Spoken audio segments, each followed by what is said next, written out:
I've never been one to believe in the supernatural. Ghosts, spirits, curses, just stories told to spook kids. But what happened to me last night has me seriously questioning everything I once thought was nonsense. When I was about 6, my grandmother gave me this porcelain doll. She had a sweet, old-fashioned face, painted cheeks, and soft brown curls. I didn't love it, to be honest. Something about her glassy eyes always unsettled me. Still, it was a gift from Grandma, and I've always felt an odd sense of loyalty to it. I set it in the corner of my room, facing the wall, and there she stayed, year after year, as I grew up. Last night, I was lying in bed, scrolling through my phone in the dark, my room filled with that quiet, late-night stillness. Just as I was about to close my eyes, I heard something strange. It was faint, almost like a whisper, and it took me a moment to register what it was. A humming sound, soft, but growing clearer with each second.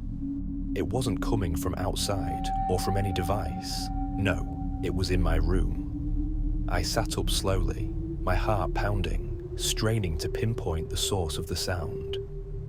My eyes landed on the corner where the doll sat, and in the faint light spilling in from the street outside, I saw her. She was facing me. Now, I know that sounds ridiculous, but I swear on everything that she had been facing the wall just hours before. I hadn't touched her in years. My heart raced as I stared at her, that humming still drifting through the air. It sounded like a lullaby, like something you'd sing to a child to put them to sleep, soft and lilting. But the longer I listened, the more I noticed a sharp edge to it, like it was just a little off. I wanted to laugh it off. It was probably my mind playing tricks on me, or maybe I'd knocked her over while cleaning and didn't remember. Still, I couldn't shake this feeling that I was being watched. That doll's glossy eyes seemed to gleam in the dark, fixed right on me. Her tiny painted lips parted just a bit. I finally decided I couldn't handle it. I got out of bed and, with a trembling hand, turned her back to the wall. For good measure, I threw a blanket over her. I crawled back into bed, heart hammering, telling myself it was fine, that I was just letting an old childhood fear get the better of me. Then I heard the soft shuffling of fabric. The blanket I'd placed over her slid to the floor with a gentle thud. I froze, my mind racing. Slowly, I forced myself to look over, praying it had just fallen on its own. But she wasn't in the corner anymore. She was at the foot of my bed. Her tiny head tilted, those same glassy eyes now inches from me, and I could see the faintest curve of a smile on her lips that I swear wasn't there before. The lullaby had stopped, and the room was dead silent as we stared at each other. I don't remember falling asleep. When I woke up this morning, she was back in the corner, facing the wall as if nothing had happened. I'd almost convinced myself it was just a dream until I noticed the tiny footprints on my hardwood floor, leading from my bed to her spot in the corner. I'm writing this now because I don't know what to do. Part of me wants to smash her to pieces, but a bigger part of me is afraid. Afraid that breaking her might only make things worse. So, for now, she stays in the corner, and I keep my eyes wide open, listening every night. I've always been a heavy sleeper, so it takes a lot to wake me up. But last Tuesday night, just past midnight, a loud thud rattled me out of bed. The sound was like someone had thrown a sack of rocks at my living room window, on the second floor. I figured it was probably a branch, or maybe even a raccoon. I tried to ignore it and go back to sleep, but something about the sound felt wrong. It was deliberate, like someone had chosen that exact spot, my window. I listened, ears straining in the silence. After a few long minutes, I convinced myself it was nothing and drifted off again. The next morning, as I was making coffee, I noticed something strange on the window from across the room. I squinted, trying to make out the shapes. Dark smears stood out against the glass. Moving closer, I realized they were handprints. Human handprints, smeared right where the thud had come from the night before.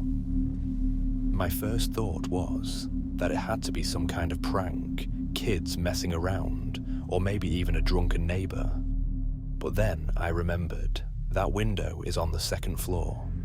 There's no balcony, no tree close enough to climb, and nothing underneath that would give anyone a boost, just flat wall.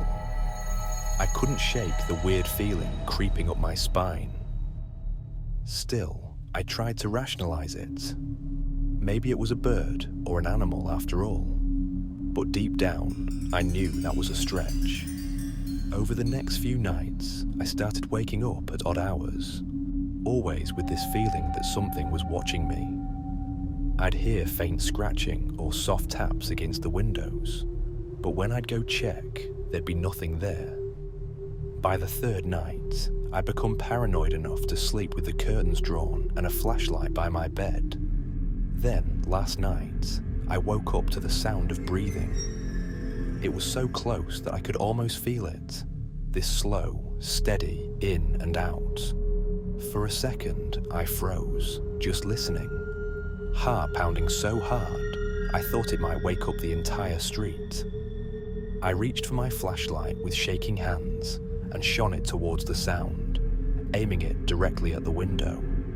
The handprints were back, smeared more thickly than before, this time with streaks trailing down the glass. But there was something else too, just barely visible in the beam of light. At the center of the glass, at eye level, was the outline of a face. Not a detailed face, more like an impression, as if someone had pressed their face hard against the window, leaving a faint, oily residue where their forehead, nose, and mouth had been. I backed away, flashlight shaking in my hand, pulse racing.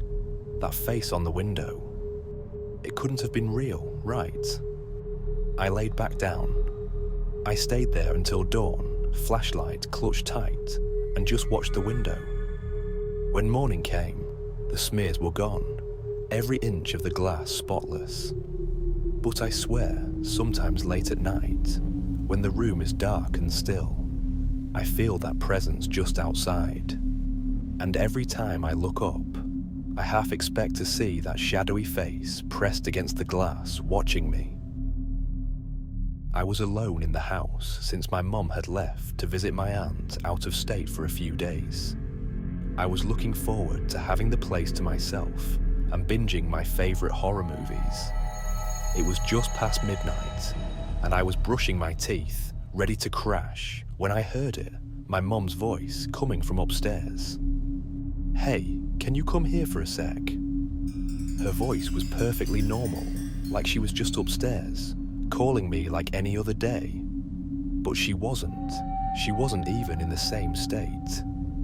I froze, toothbrush still in my mouth, trying to process what I'd heard.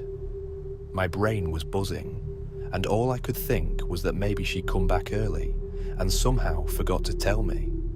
But she would have called, right? The voice called again, this time sounding a bit annoyed, like she was getting impatient. "Come on, I need you to help me with something." That's when I started up the stairs, almost without thinking. I'd made it halfway up when a horrible realization hit me like a punch to the gut. I was alone. I'd been alone all night. My mom was hundreds of miles away. Suddenly, the house felt suffocating, like it was watching me, like something in it had noticed my every step. I turned, sprinted back to my room, and locked the door, feeling my heart hammering in my chest. I stood there, in silence, trying to hear something, anything, but there was nothing, until there was. Just outside my door, I heard the faintest sound, a slow, quiet tap, tap, tap against the wood, almost like someone was knocking. The tapping turned into scratching, soft at first, then more frantic. The voice, my mom's voice, came again, muffled through the door. But this time there was something off, something wrong. "Please," it said, a strange, almost pleading tone creeping in. "Please help me." I backed away from the door, covered my ears, and waited. I don't know when I finally fell asleep, but I stayed in that room until the first light of morning crept under the door. This morning, the house was silent. No scratches on my door, nothing out of place. I feel crazy, like maybe it was all in my head, but the part that haunts me most, I swear I locked the door. Thank you for watching. Please like and subscribe and check out my other content on the screen now.